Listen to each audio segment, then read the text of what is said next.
punya intervensi apapun, inilah yang kami coba susun, kami sampaikan ke mereka. Tapi tentunya kami nanti akan minta arahan dulu dari Pak Beni, dari Pak Kepala, apakah hal seperti ini yang akan kami sampaikan. Karena bisa saja mungkin beliau akan mengatakan yang berbeda. Silakan Pak Herman, seperti apa? Ya, Pak Herman. Jadi izin Bapak Ibu, kami tim kecil dari PP2MI sudah mencoba melakukan probing berdasarkan masukan dari Bea Cukai, kemudian dari teman-teman komunitas, juga dari giat ya, termasuk dari internal dari PP2MI. Nah ini Pak, saya izin. Jadi ini ada jenis barang, ini adalah untuk keperluan pribadi ya, alat pancing, buku, pakaian anak, kemudian helm, jam tangan gitu ya. Nah ini kemudian jumlahnya, ya apa? Jumlah jenisnya, apa jumlah besarannya seperti itu ya. Misalkan buku 10 buah, kemudian pakaian anak 20 PCS gitu ya. Ini ada, kita sudah melakukan probing ya. Ke bawah ini semuanya kategori untuk barang keperluan pribadi nih ya. Cukup banyak ya masukan-masukannya. Misalkan untuk koper 5 PCS, kemudian jilbab 10 PCS ya. Kemudian juga kami sudah melakukan probing untuk barang keperluan rumah tangga nih. Ya ada karpet, teko, kasur ya. Jumlahnya masing-masing 5. Ada kunci pintu, mainan gitu ya. Nah ini terus terang aja untuk jumlah kuantitasnya itu kami masih mengira-ngira ya.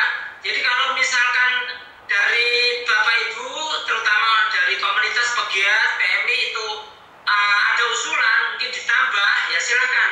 Kami akan notifikasi ya. Karena ini terus terang aja kami masih mengira-ngira seperti itu. Tapi intinya ini sudah ada, yang penting ada ini bahan dasarnya dulu nih ya. Contoh-contohnya nih ya. Selang, kemudian nah untuk yang kategori piring, mangkok, selimut itu masih belum nih. Nah jadi kalau misalkan ada masukan, misalkan sepeda listrik ya, sarung tangan motor dan sebagainya. Nah untuk kategori barang keperluan pribadi itu kebanyakan memang makanan minuman ya, bahan makanan itu macam-macam ya. Kemudian makanan kami buat sebuah umum aja ya, minuman juga umum ya, biasanya per botol atau per liter gitu. Kemudian obat-obatan, snack, makanan kaleng, rokok gitu ya, termasuk juga mie instan seperti itu. Jadi sementara ini untuk barang keperluan konsumsi memang agak terbatas ya. Yang lebih banyak adalah untuk barang rumah tangga dan barang keperluan individu pribadi seperti itu. Tapi ini memang masih belum lengkap dan juga masih jauh dari sempurna ya. Jadi mungkin mohon izin kalau bisa kita langsung bisa fokus ke usulan-usulannya sehingga kami langsung notifikasi di rapat ini. Saya kira demikian Pak Ses, terima kasih. Terima kasih Pak Herman. Jadi yang Bapak sampaikan ini ya, teman-teman semua di sini dan teman-teman yang ada di luar sana, ini kalau kita bilang ya ini aja sih ya, maksudnya pemerintah sampai mengatur sedetail ini ya, lucu aja sih ya, sampai begitunya ya.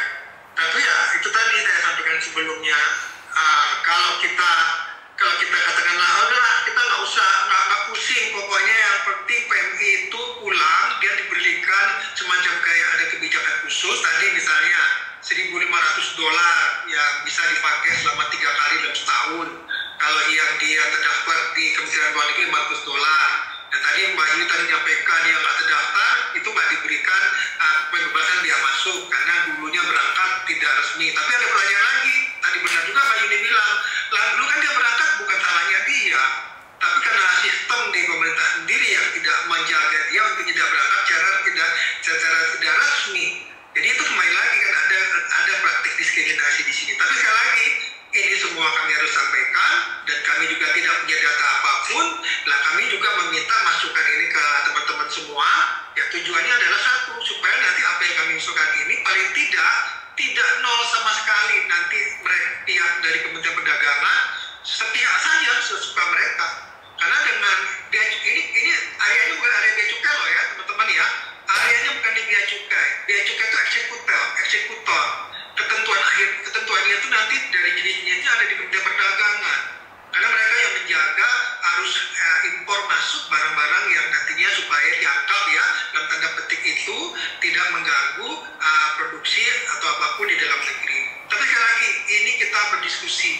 Di sini pun kita tidak ingin memaksakan pendapat, ingin memaksakan suatu kebijakan. Lagi-lagi ini adalah bagian daripada uji publik. Coba mana ada coba pejabat yang atau kementerian lembaga yang berani live kayak gini. Ini kan di live nih sama Sandro aja di live nih. Hai Sandro, live sama Mbak Yuni kan. Ya kalau ibaratnya mau dibully, kami siap. Dibulilah kami, tapi karena tujuan kami satu. Tujuannya lagi bagaimana kami lebih memberdayakan PMI kita dan mengangkat harkat derajat mereka dengan cara hal-hal seperti ini sebenarnya nggak usahlah diatur sampai sedemikian rigidnya. Tapi kembali lagi, apalah daya BP2MI, karena kami juga harus mengikuti peraturan regulasi yang ada di luar sana. Nah itu ya, Miss Yuni, Pak Sandro, dan teman-teman semua. Atau Pak Sandro barangkali mau ikut ngomong juga. Silakan kalau mau ada yang mau disampaikan. Silakan. Siap. Ini, ya, silakan. Oke, terima kasih. Selamat pagi semuanya. Assalamualaikum warahmatullahi wabarakatuh. Dan luar biasa sekali ya usaha dari BP2MI. Tapi kembali lagi kita sangat menyadari, kita tidak membela BP2MI, tapi kita menyadari bahwa stakeholdernya itu banyak. Ada dinas perdagangan, ada Kementerian Perdagangan, ada bea cukai sebagai eksekutor. Nah, sebenarnya permasalahan Indonesia itu cuma satu, sumber daya manusia aja. Ya kalau Bapak Presiden Jokowi selalu bilang bahwa revolusi mental, sebenarnya cuma masalahnya di situ. Cuman kita nggak tahu revolusi mental itu akan bisa selesai sampai berapa puluh tahun. Tapi ya sudah. Tapi yang jelas dari BP2MI sudah mengajukan untuk ke Kementerian Perdagangan atau bagian perdagangan untuk apa produk, apa barang yang boleh dibawa teman-teman. Saya selaku YouTuber pastinya akan ikut mensosialisasikan. Nah, jadi kemungkinan nanti kalau sudah terjadi sebuah keputusan, paling tidak ada surat. Nah, surat itu bisa dipegang oleh setiap PMI. Nah, disitulah yaitu yang akhirnya nantinya akan bisa bargaining power kepada para eksekutor yang di lapangan. Karena selama ini ketika perintah dan peraturan, teman-teman tidak bisa mengelak ya, ataupun kita memang tidak belajar banyak tentang peraturan, ya tidak bisa disalahkan juga karena memang orientasi teman-teman ke Hongkong itu cari uang untuk bukan membahas peraturan. Jadi ketika ada surat dan surat itu bisa dibawa oleh teman-teman dan ataupun kalau kiriman barang, nah kiriman barang ini otomatis kalau memang ternyata pihak eksekutornya di lapangan tetap melakukan hal yang sama, maka yang kami sampaikan adalah cancel untuk pengiriman ke Indonesia. Udah itu sesuatu yang simpel dan sangat sederhana.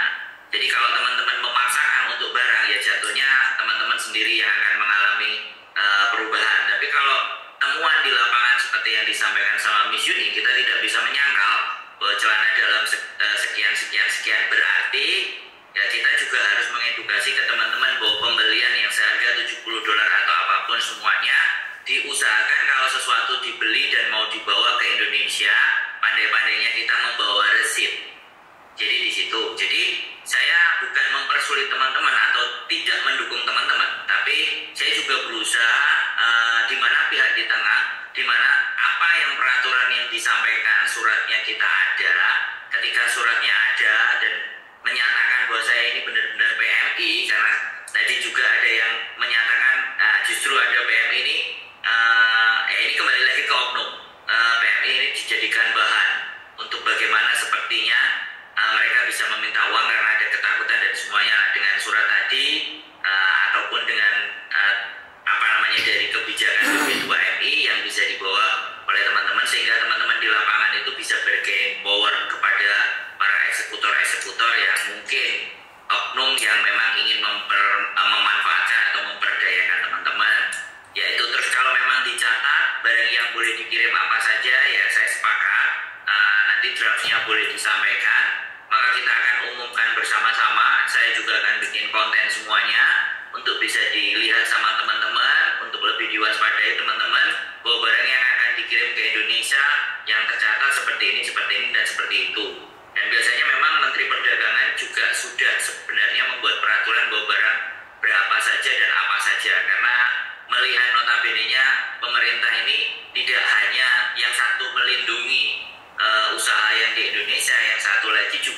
ini pahlawan devisa. Jadi sekian triliun, sekian miliar masuk ke Indonesia itu ibaratnya bukan hal yang sedikit, yang itu juga jadi bahan pertimbangan. Sekali lagi, teman-teman kerja di luar negeri itu uangnya juga paling banyak masuk ke Indonesia. Jadi dimanapun mereka, keluarganya ada di Indonesia, anaknya di Indonesia, ini juga memutar roda perekonomian. Mungkin itu yang ingin teman-teman suarakan, agar supaya teman-teman PMI bukan meminta perlakuan khusus, tapi paling tidak dihargai sebagaimana orang-orang Indonesia yang ingin berjuang untuk Indonesia, tapi dengan cara yang berbeda. Jadi disitulah itu saya memahami konsep apa yang disampaikan Pak Benny, dan ini adalah teknis. Ini persoalan teknis yang sama-sama mari kita bersama-sama untuk mensiarkan atau menyampaikan apa yang sudah diajukan oleh BP2MI ke Kementerian Perdagangan untuk barang-barang apa saja yang boleh. Jadi saya sangat mendukung dan saya sangat berterima kasih kepada BP2MI yang sudah berjuang, tapi sekali manapun tetap perjuangan yang tidak sempurna. Dengan adanya ini kan memang kita mendekati sempurna untuk diajak berbicara, dan saya sangat apresiatif. Setiap rapat pun boleh di-share, boleh disampaikan ke teman-teman untuk pembelajaran juga buat teman-teman baik yang di Hongkong atau di luar negeri, bahwa teman-teman para stakeholder ini juga membicarakan tentang teman-teman. Jadi bukan tidak membicarakan, tapi diskusi ini kan membicarakan teman-teman, apa yang nanti buat teman-teman yang terbaik disampaikan kepada pihak-pihak yang berkepentingan di Indonesia. Mungkin seperti itu aja. Saya juga membantu nanti akan mensiarkan kalau sudah terjadi keputusan. Terima kasih. Itu saja mungkin masukan dari saya, Bapak Sestama, dan semuanya staf di BP2MI dan PT-PT yang juga ikut dalam forum ini. Saya ucapkan banyak terima kasih. Terima kasih Pak Mas Andro ya. Sukses Mas Andro ya. Makin banyak subscribernya ya, viewernya terutama ya. Sukses selalu. Saya beri kesempatan kepada Pak Asep. Pak Asep katanya sudah arah. Silakan Pak Asep. Pak Asep ini nanti tolong perkenalkan Pak Asep itu siapa, kemudian sehari-hari apa kegiatannya, dan apa hubungannya dengan barang-barang kiriman PMI ini. Silakan Pak Asep. Tolong di-unmute dulu Pak, mikrofonnya di-unmute. Masih ada tanda silang. Gambar mikrofonnya di-unmute supaya bisa masuk suaranya Pak. Ya, silakan Pak. Assalamualaikum warahmatullahi wabarakatuh. Waalaikumsalam. Waalaikumsalam warahmatullahi wabarakatuh.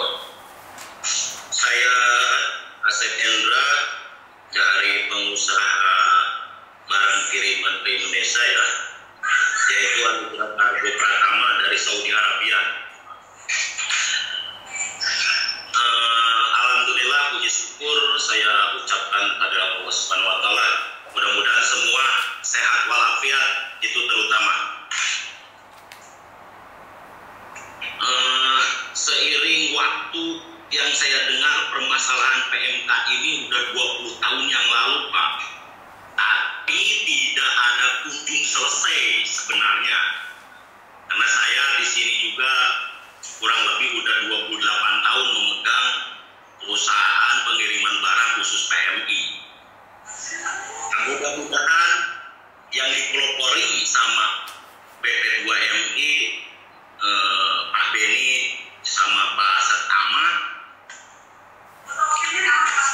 bisa terrealisasikan. Iya, pencet sekali untuk saat yang di YouTube itu tuh. berjuang terus tanpa mundur pencet yang ada di YouTube itu. Kamu satu lihat nggak? apapun yang saya harapkan. Soalnya aku lagi meeting di sini sayang.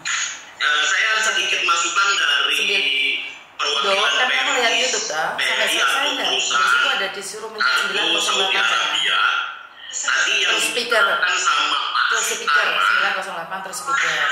yang mendapatkan free pajak $1.500 itu untuk PMI pengiriman yang prosedural. Tapi PMI yang prosedural ini yang harus tercatat di dalam Sisco. Perlu saya sampaikan, PMI Saudi Arabia ini kebanyakan nggak terdaftar dalam Sisco. Nah, karena dari sejak 2015 ya, penempatan PMI ke Saudi ke Timur Tengah ini nggak ada yang udah diberhentikan. Jadi istilahnya setelah itu ada pun yang terus-terusan berangkat ke sini ya dengan jalan begitulah non prosedural, tidak tercatat dalam Sisco. Nah, saya pingin ada solusi dari BP2MI untuk memasukkan nama PMI yang ada di Saudi ini ke dalam Sisco tersebut. Tidak terus terang saya sendiri telah dicek sama BP2MI. Saya dulu punya kartu PTKLN. Setelah dicek saya sendiri termasuk ilegal, Pak. Sedangkan saya di sini udah dari tahun 2000 berapa di sini? Udah lama gitu. Sedangkan disebut PMI yang ilegal. Itu terutama yang pertama saya masukkan, tolong diurus tentang masuknya data secara prosedural ke dalam sistem Sisco-nya, Pak, yang khusus dari Saudi Arabia gitu. Yang kemungkinan secara global telah disampaikan diwakili sama Bu Yuni, kurang lebihnya seperti itu. Keluh kesah PMI yang ada di Timur Tengah sama persis, tidak perlu saya utarakan lagi. Ya hanya permohonan dari kami perwakilan PMI atau perwakilan perusahaan pengiriman barang dari Saudi Arabia. Mungkin cukup itu, Pak. Dan saya sepenuhnya mendukung langkah untuk terus berjuang, Pak, karena barang yang namanya PMK khusus PMI ini saya dengar udah 20 tahun yang lalu, Pak, tapi tidak ada kunjung selesai. Mudah-mudahan adanya terobosan baru di kepemimpinan Pak Beni atau sama dengan Pak Setama bisa terrealisasikan. Terima kasih, Pak. Hanya itu tambahan dari saya. Wassalamualaikum warahmatullahi wabarakatuh. Waalaikumsalam. Terima kasih Pak Asep ya. Jadi Pak Asep, nanti abis ini saya akan minta Pak Wanti Garda ya. Tapi sebelum Wanti Garda, karena dia raise hand, saya ingin sampaikan mungkin ya Pak Asep dan teman-teman semua ya. PMI kita yang berangkat zaman dulu ya, mungkin 5 tahun, 10 tahun, 15 tahun, 20 tahun lalu, mungkin bukan salah mereka sehingga mereka berangkat dengan tanpa prosedur, Pak. Mereka tuh pengen kerja, intinya itu, Pak. Di tanah air tidak ada lapangan pekerjaan. Kemudian mereka mendapatkan iming-iming pekerja dari para mafia, calo dan sebagainya. Dan karena ketidaktahuan, dan itu juga adalah kelalaian pemerintah karena tidak mengedukasi masyarakatnya untuk bisa bekerja secara aman. Akhirnya berangkatlah mereka tanpa prosedural. Nah, kalau sudah tanpa prosedural, apakah mau selamanya prosedural? Tentu tidak. Pada saat mereka akan kembali, itulah kami juga akan selalu memberikan sosialisasi, edukasi, bahwa mereka bisa melapor ke kami, ke BP2MI, tapi melapor dengan kesiapan dokumen yang lengkap. Mereka nanti akan disiapkan paspornya pasti, visa kerjanya ada, kontrak kerjanya aja ada. Pada saat nanti mereka mau berangkat, kami juga berikan pelatihan dulu, ya kita sebut dengan OPP dan sebagainya. Jadi intinya kami tidak akan membiarkan pekerja migran kita yang tadinya sudah terlanjur berangkat non-prosedural akan selamanya non-prosedural. Karena seiring dengan berjalan, kami akan selalu mengupdate data-data PMI kita yang pulang atas kesadaran sendiri, atas masukan dari sosialisasi dan sebagainya, mereka melapor. Tentunya tadi dengan syarat-syarat yang ditentukan ya, yang sudah diatur dalam ketentuan. Nah, ini prosesnya tidak mudah, tapi teruslah kita lakukan seperti itu. Nah, selanjutnya, ini kan kita menyangkut masalah pembahasan terkait apa yang menjadi concern pemerintah bahwa PMI juga perlu diatur terkait dengan barang-barang bawaannya. Memang dari sisi PMI bahkan dari sisi PP2M sendiri aturan seperti ini terlalu ribet, menyelimat. Tapi itu tadi yang tadi saya sampaikan, aturan ini nggak mungkin PP2M ini dengan mendeklarasikan kami tidak butuh aturan itu, pokoknya PMI pulang bebas mau buat apa saja, nggak bisa. Karena kami bukan pemain tunggal di Republik ini, ya kan? Bahkan seorang Pak Benny pun berbicara depan Presiden pun sampai sekarang udah 2 bulan nggak jalan-jalan juga. Arahan Presiden, perintah Presiden tegas, selesaikan peraturan Menteri Keuangan terkait pembebasan biaya masuk itu tanggal 3 Agustus. Sekarang tanggal berapa? Nggak selesai juga. Nah, daripada kita berdebat dengan sama nggak selesai lagi, ayo paling tidak ada produk yang bisa kita usulkan, minimal itu dulu. Kalau nanti dalam lapangan praktiknya ternyata menyulitkan, mana ada sih peraturan yang tidak bisa dirubah atau direvisi, kecuali Alkitab, kecuali Al-Quran, misalnya kan. Nah, ini paling tidak memulai dulu lah, ini yang mungkin yang kita harus sama-sama sepakat. Tapi sekali lagi, kami mengundang semua pihak dari semua komunitas ya. Makanya saya tidak berusaha menjadikan ini pembicaraan internal. Saya pengen juga didengar oleh semua orang, termasuk teman-teman dari followernya atau subscribernya Mas Saro dan Mbak Yuni. Saya persilakan Mbak Wanti atau siapa nih yang juga arah juga. Silakan. Terima kasih Pak. Silakan Wanti. Silakan. Assalamualaikum warahmatullahi wabarakatuh. Selamat siang Pak Tama. Kenalkan saya Wanti dari Garda BNI. Videonya Mbak. Mohon maaf Pak, saya tidak bisa video karena ini saya sambil bekerja. Oh iya, Mohon maaf sekali ya. Silakan. Saya Wanti dari Garda BNI. Saya juga ex-Satgas KDI tahun 2022. 3 tahun saya di Satgas. Gini Pak, saya sedikit mau menyampaikan yang terkait ini. Saya kok merasa mental para PMI ini kok sekarang kayak dibikin kayak roller coaster gitu Pak. Pertama itu kayak kemarin pengumuman tentang pembebasan email. Kebijakan tentang email ini diluncurkan pada tanggal 18 April 2020 yang aturan ini berisi tentang pelarangan peredaran ponsel ini ya kan. Jadi antisipasinya adalah dengan pendaftaran email. Dan kita menghormati ya, kita nurut. Nah, kemarin itu saya juga ada lihat lagi katanya teman-teman ini mau dibebaskan nggak usah daftar email, tapi ternyata ya cuma seremoni sesaat saja, ternyata tidak bisa direalisasikan sampai detik hari ini. Itu makanya saya bilang mental kita itu di roller coaster kan sama pemerintah. Tapi bagaimanapun saya tetap mengapresiasi usaha keras PP2MI, Bapak saya, Pak Abadan, dan seluruh staf jajarannya juga yang mengusahakan supaya kita itu dipermudah. Tapi faktanya kan memang ada hal-hal lain yang tidak bisa kita kesampingkan. Tapi saya berharap ini email juga segera direalisasi. Kita itu kalau mau cuti itu nggak bikin ribet kayak seperti itu Pak. Nah ini tadi saya juga terperanjat kaget dengan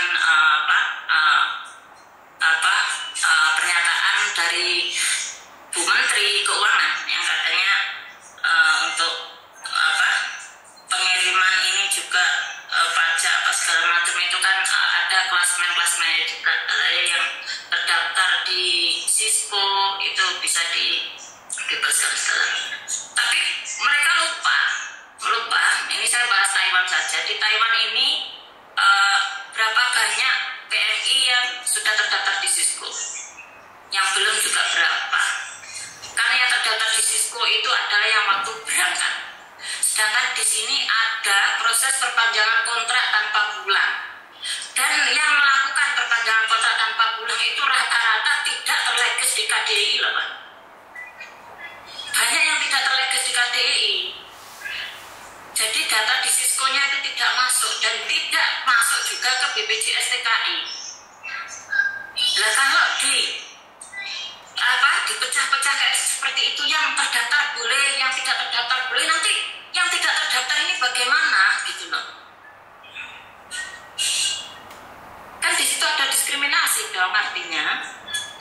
Nah itu dari Kemenkeu juga itu harus melihat lapangan. lapangan, harus melihat data di lapangannya seperti apa, terus regulasi di lapangan itu seperti apa, kenyataannya itu seperti apa gitu loh. Jangan terus ini, pokoknya aku maunya begini, harusnya begini, itu nggak bisa gitu. Nah terus terkait barang-barang PMI yang dikirimkan, itu rata-rata ya memang barang yang sudah kami pakai, Pak. Kenapa sih kami mau mengirimkan barang itu? Ya untuk mengirit. Kami nggak mau pulang, kami beli lagi. Karena uang kami itu ya nggak sebanyak gaji-gajinya pejabat itu, Pak. Nggak sebanyak itu. Kadang kami itu membagi-bagi uang gaji kami itu untuk beli barang untuk anak, supaya yang di rumah itu uangnya cukup. Jadi orang di rumah itu nggak perlu memberi, nggak perlu beli kebutuhan-kebutuhan seperti baju, sepatu untuk anak itu. Jadi uang itu bisa buat kepentingan lain. Itu yang harus dipahami sama pemerintah itu. Nah kalau terkait dengan Kementerian Perdagangan itu, di Taiwan itu loh juga ada perwakilan Kementerian Perdagangan.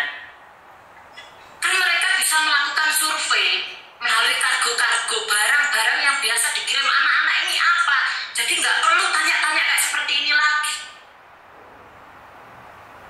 Itu buahnya Indopos dan segala macamnya itu, global segala macam. Kementerian Perdagangan itu yang di lantai 2 itu ngapain aja gitu loh. Kan mereka bisa survei ke lapangan, anak-anakku ini kirim apa, barang apa yang dikirim mereka gitu. Toh kita di sini mau kirim barang itu, kita itu sudah disuruh ngisi formulir, Pak. Barang apa saja yang ditulisnya nggak boleh dikirim itu apa saja, kita itu sudah diinformasi. Lah tinggal tugasnya para kargo-kargo, pemilik kargo ini juga ikut mensosialisasikan barang apa yang nggak boleh dikirim. Dari Kementerian Perdagangan perwakilan di sini itu juga harus intent menyampaikan ke PMI, harus punya page, harus punya sosial media untuk menyampaikan kalian itu boleh kirim barang ini, apa saja yang dikenakan pajak itu harus disampaikan. Lah PMI kita itu kan banyak yang nggak paham, Pak, kayak gitu. Jadi nggak semua SDM-nya PMI ini bagus, jadi ada yang memang orangnya itu katrok, nggak paham gitu. Jadi harus disampaikan gitu loh, Pak.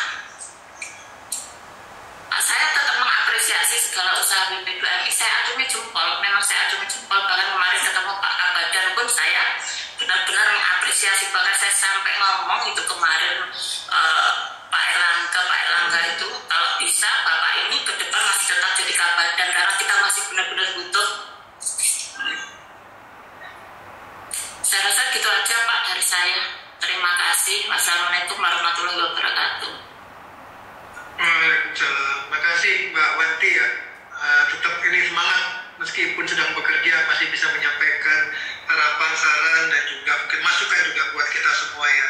Jadi ya tadi sekali lagi ya, kami tetap berjuang di tengah-tengah para pekerja migran kita, dan ini juga bagian daripada didikan, arahan dan juga bimbingan dari Pak Beni ya selama 3,5 tahun beliau memimpin. Inilah apa yang kami lakukan, ini bagian daripada didikan beliau atau arahan beliau. Jadi kembali lagi, ini tentunya sesuatu yang memang kami harus lakukan. Kami harus lakukan dalam menjawab surat dari Dirjen Perdagangan Luar Negeri Kementerian Perdagangan. Kami akan sampaikan hari ini, mungkin nanti sore. Ya itu tadi, tapi itu tadi kami tentunya akan menyampaikan sebatas apa yang kami ketahui saja, karena kami bukan sebagai lembaga yang mengurusi barang-barang pekerja migran Indonesia.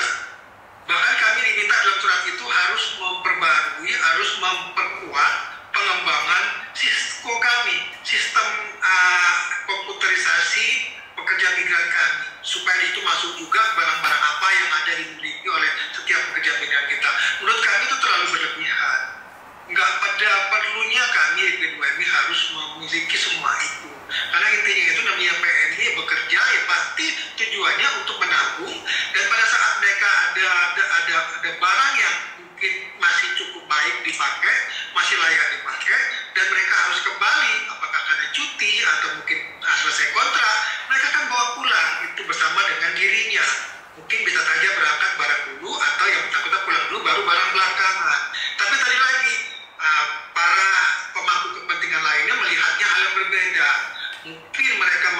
itu ada potensi penyalahgunaan. Mungkin mereka menganggapnya di dalam kargo itu ada barang-barang lain yang ditujukan ke berdagang.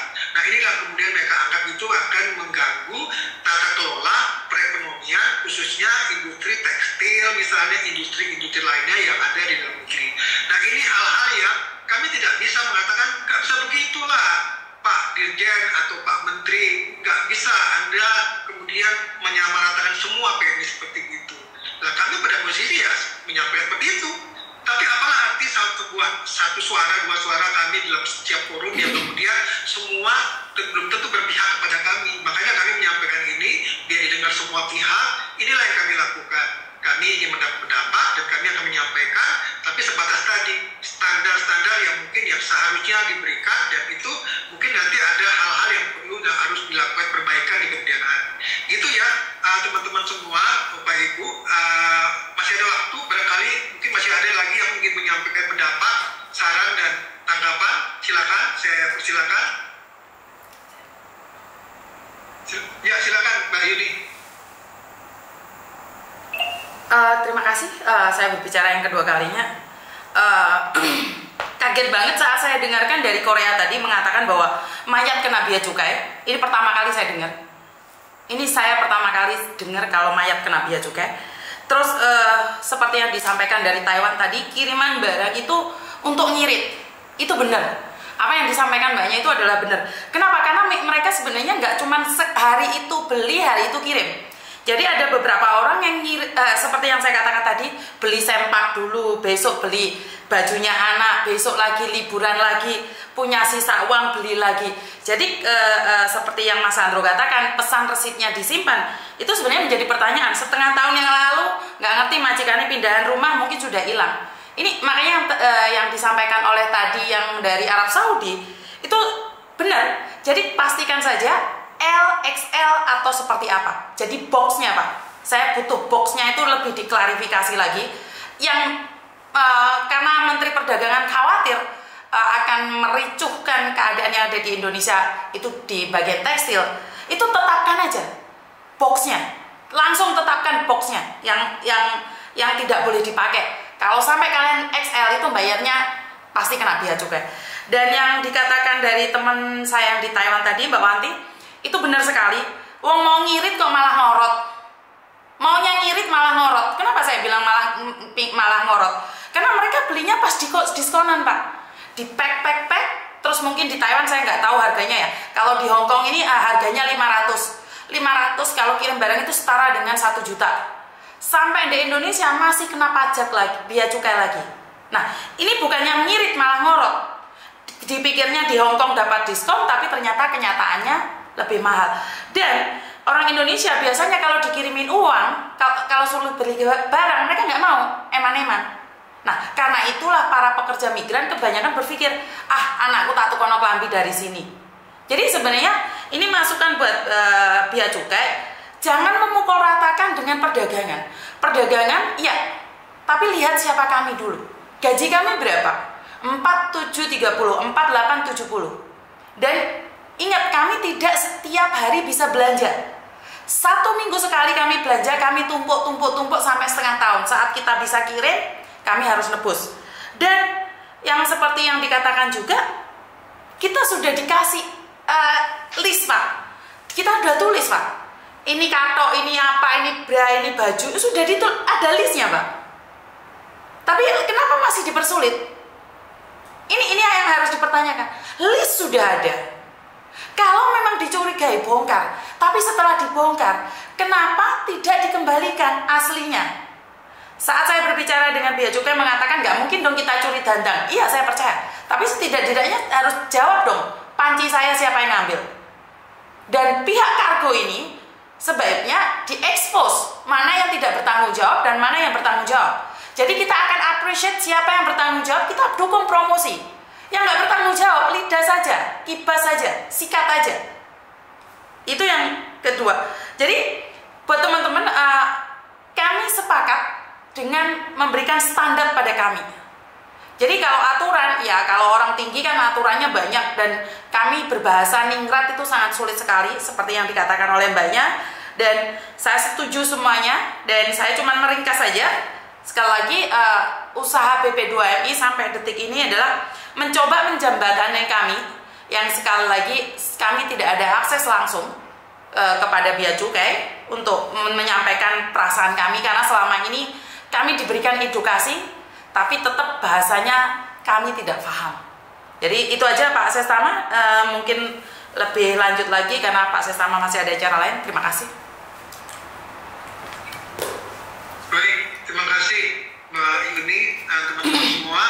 Apakah masih ada lagi yang mau menanggapi? Atau Pak Putra kali ya, saya berikan juga waktu juga terkait dengan email ini.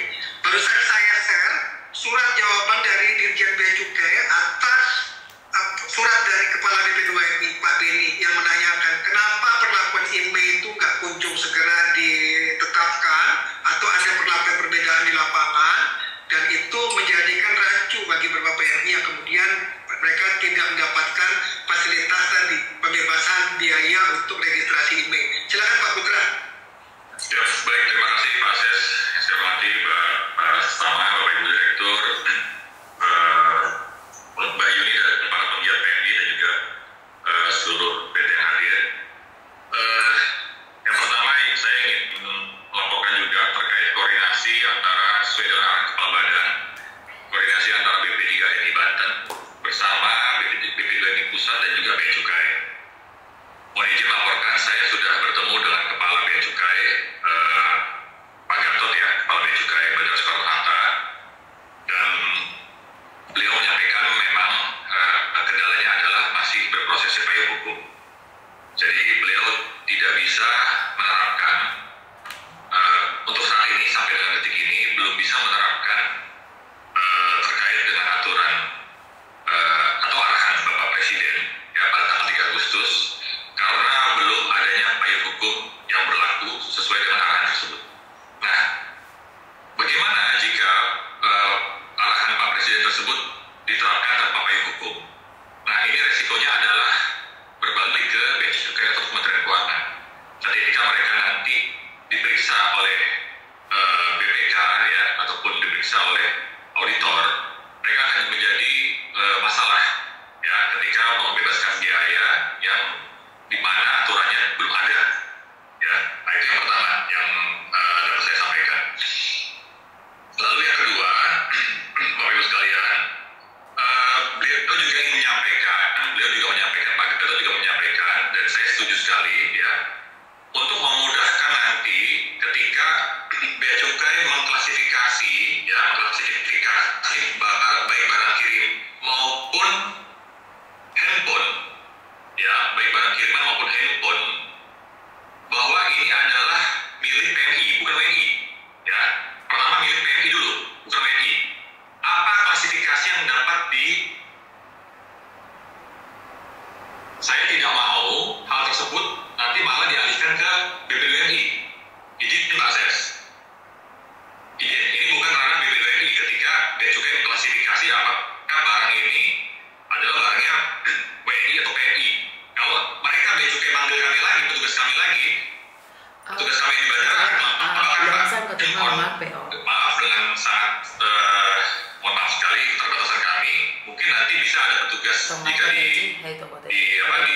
diharuskan ada petugas BP2MI, mungkin petugas BP2MI dari pusat saja Pak yang dapat membantu petugas Bea Cukai untuk klasifikasi hal tersebut. Nah, itu yang pertama. Yang kedua, bagaimana mengklasifikasi bahwa PMI ini prosedural ya, non prosedural ya, dan juga yang terdata dalam portal Lindungi Peduli ya punya Kemlu. Nah, di situ harus ada integrasi sistem Pak, Bapak Ibu sekalian, harus ada integrasi sistem, bukan hanya orang ya, tapi juga integrasi sistem sehingga petugas Bea Cukai ketika melihat paspor, diinput paspornya ke dalam sistem tersebut, oh ini benar nih, ini PMI prosedural, berarti sesuai dengan peraturan Kementerian Keuangan tadi bisa dibebaskan bea $1.500. Oh ini PMI-nya masuk portal Kemlu, ya berarti ada portal Kemlu juga yang harus terintegrasi dengan Bea Cukai. Jadi kurang lebih seperti itu Pak, yang harus disiapkan. Jadi kalau misalnya sistemnya saja tidak siap, gitu ya, tidak siap mendukung kebijakan peraturan yang nanti akan muncul ya, ini akan jadi chaos Pak, jadi chaos. Lalu